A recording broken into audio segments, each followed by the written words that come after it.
The last time Russian President Vladimir Putin visited Azerbaijan 6 years ago, the South Caucasus was a different place. Karabakh remained a frozen conflict, with Armenian troops still illegally occupying the area. This week, Putin visited a vastly different place where war and sporadic clashes have become the norm. As he arrived in Baku on Sunday, Armenian troops reportedly opened fire on Azerbaijani positions in Kalbajar near their border. Russia, which recently pulled peacekeepers out of the region, said it wants to end this decades-long conflict. Azerbaijan's President Ilham Aliyev met with Putin in Baku, where they discussed everything from security to energy and transport projects. The Russian president also reportedly invited Aliyev to the upcoming BRICS summit in Russia. Last month, Azerbaijan announced its interest in joining the bloc of emerging economies. But solving tensions with Armenia remains its top priority. Baku and Yerevan have been trying to negotiate a peace deal ever since Azerbaijan regained full control of Karabakh in September last year. Armenia has criticized Moscow for not intervening enough. Over the past year, Yerevan has been increasing its ties with the US and EU, which have included military drills and weapons shipments. And to discuss the Russian president's visit to Baku, joining me now from Uppsala, Sweden, is Gregory Simons. He is a research specialist on contemporary conflicts. And from Moscow, political analyst Ivan Starodubtsev. A warm welcome to you both, and thanks for joining me on Straight Talk. So, Ivan, Russian President Putin paid a two-day visit to Azerbaijan's capital, Baku, where he met, obviously, President Ilham Aliyev. What did this meeting achieve, and what did they cover? I think Russia at this stage calibrates its international relations. If we do list the visits, latest visit of President Putin, we will see Belarus, China, Vietnam, North Korea, Uzbekistan, and finally Azerbaijan. Especially in terms of regional relations, visits to Uzbekistan and Azerbaijan, those are quite important. And another issue which I would like to take attention you to is that Russia somehow put a big accent to the relations with the eastern and southern countries in the frames of concept Global South. Mm-hmm. So this is the highest protocol of the visit. This is a state visit of President Putin to Baku. And it got significance by itself, I do believe. A part of what the documents were signed, a part of all of this discussion. This is a quite meaningful visit. So, Gregory, is there any significance to the timing of this visit, which came against the backdrop of an unprecedented Ukrainian military incursion into the Russian territory and the mounting pressure on Moscow's trade routes due to Western sanctions? I think it has little, if anything, to do with what's happening in Kursk. I mean, these events take time and planning and coordinating, so this is something out of the question. This is more to do with these longer-term trends and things like this, because what we're talking about are economic issues and geopolitical issues, and both of these have been ongoing in terms of trends and processes for some time, and Azerbaijan and Russia, as both being members of the Global South, need to sort these out. They need to coordinate and cooperate, as both countries are pragmatic and have a realist orientation in terms of their understanding of international relations. So, Ivan, did topics like the re-export of Russian gas and the China-Russia-Azerbaijan transportation corridor get a lot of attention during their talks? And why is this project so important for Russia? Let us clarify some issues. Russia considers current situation as a war situation.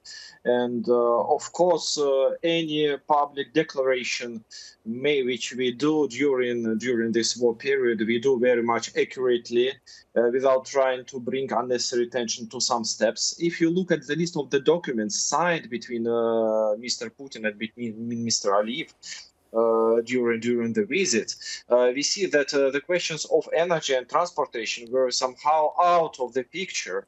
So we should just guess that, of course, some technical protocols are not of a big importance, but what is of big importance really is energy. And Azerbaijan as a potential partner in energy cooperation in the, for example, triangle, Turkey, Azerbaijan, Russia, first of all. And of course, Caspian diplomacy and southern route are very much important, because we have to forget for some time, which we may, I do believe, foresee, Western corridor. So we look at the south and the southeast mostly. But Gregory, President Putin also put emphasis on the North-South project. So where does this project stand, which will allow Russia to reach the shores of Indian Ocean? Well, I mean, this is this de-Westernization of economic relations, which the West itself initiated. So, and as has been said, I mean, Azerbaijan is one of those countries, although in the global south, it is a bridging country. So it has connections with the global south, but also has connections with the global north. So, I mean, it is also in a very geopolitically and geoeconomically strategic point, not only in the transportation corridor, the north-south, but also, if anything, is going east-west. So in this regard, I mean, it's a very critical piece in the puzzle. And, I mean, what is happening here is laying the groundwork for reciprocal economic relations. So, Ivan, speaking of de-Westernization, Azerbaijan has recently said it's interested in joining BRICS, Russian and Chinese-led economic bloc of emerging countries. How significant is this? I do believe this is a very important message, because BRICS, it is a kind of a club. We may not say that there are some very much clear articles of association. Mostly it looks like a club, but club which looks at the future and tries as much as possible to propose some alternative to the modern world order.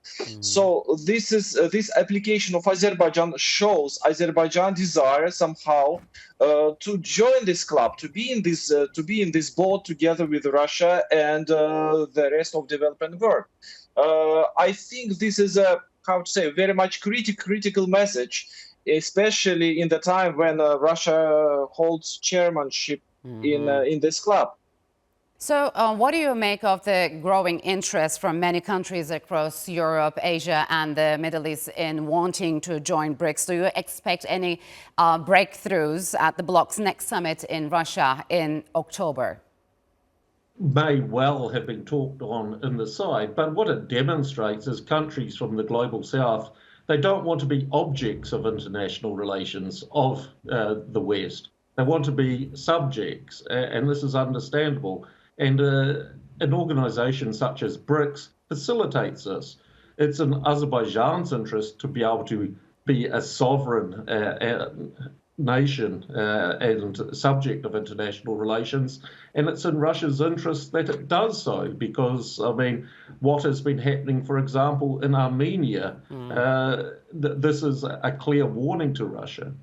So, Ivan, how is Armenia's increased engagement with the West, especially with the United States, impacting the balances in the South Caucasus? What is going on now in Armenia, I would be very much clear here, is a very big disappointment for Russia and for Russian politicians. We had with them very much strategic relations for last decades. And of course, their rising engagement with the West in Southern Caucasus makes us to think about a new balance of the region. As regional countries, Russia, Azerbaijan, Armenia, especially related with the conflict, we had a mutual understanding that regional players should resolve regional issues. And now Armenia somehow looks like, not Armenia, I would not go so much far, Pashinyan looks like he would like to change this very basic understanding. And it changed the picture completely. And I do believe that the conversation between Mr. Putin and Mr. Aliyev took into consideration this reality which may happen actually in the region. So, Gregory, is Armenia's approach affecting the prospects of peace with Azerbaijan? Definitely, because you see different dynamics. I mean, I would add that Armenia has in many ways become a client state of the US. And this was demonstrated, for example, that the US was warning Azerbaijan to stop its military operation against Armenia. So, I mean, this is in fitting with a geopolitical orientation if you're a client state. But I would also add that it's a client state which is resting on the person of Nikol Pashinyan rather than an institutional one, that it's infiltrated the different institutions of Armenia. So this means that it's not as rooted, this client status, and it can be changed, because I don't think, from what I hear from Armenia, people are particularly happy with becoming a US client state in the South Caucasus. So, Ivan, President Putin said he would be pleased to contribute to the signing of a peace deal between Armenia and Azerbaijan. So the question is, does the Kremlin still have the leverage to bring the two rivals to the negotiations table? I would say that still Kremlin has, but the situation is very much changing, just right on our eyes. So what will be tomorrow and day after tomorrow, we do not know. Very contradictory dynamics in Armenia. Definitely Kremlin got power to bring Azerbaijan to the table, but about Armenia, as I said, a very contradictional situation. Pashinyan plays a very dangerous game, I would say. So we don't know. Today, maybe. Tomorrow, I'm not so much sure. So, Gregory, what challenges lie ahead for Russia as well as its President Vladimir Putin as he tries to navigate these new regional paradigms?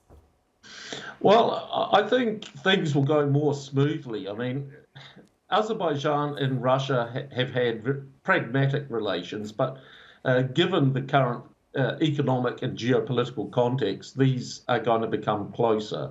And I can see Azerbaijan wanting to hedge its own security and interests by joining these global South institutions, but not, of course, breaking from the global North. And as Ivan said, I mean, anyone can guess about Armenia. It's very volatile.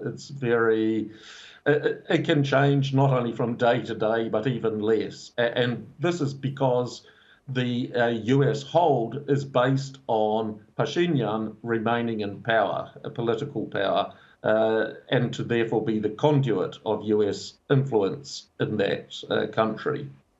All right, gentlemen, unfortunately, we'll have to leave it here. Thank you very much for joining me on Straight Talk.